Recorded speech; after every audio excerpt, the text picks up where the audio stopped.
Patenga sea beach শব্দে ভরা, মানুষে ভরা, আর তবুও এক ধরনের শান্তি আছে এখানে।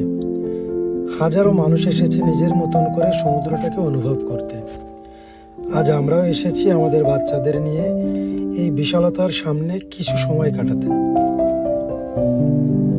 চারপাশে তাকালেই চলমান একটা পৃথিবী। কেউ ছবি তুলছে, কেউ হাঁটছে, কেউ শুধু দাঁড়িয়ে আছে সমুদ্রের দিকে তাকিয়ে। স্পিড বোটগুলো পানির বুক চিরে ছুটে যায় আরও দূরে। নোঙর করা জাহাজগুলো নীরবে দাঁড়িয়ে থাকে। এই বৈপরীত্যটাই পতেঙ্গাকে আলাদা করে। আমি আর আমার বড় ছেলে পানির ধারেই দাঁড়াই। ঢেউ এসে পায়ে ছুঁয়ে যায়, আবার ফিরে যায়।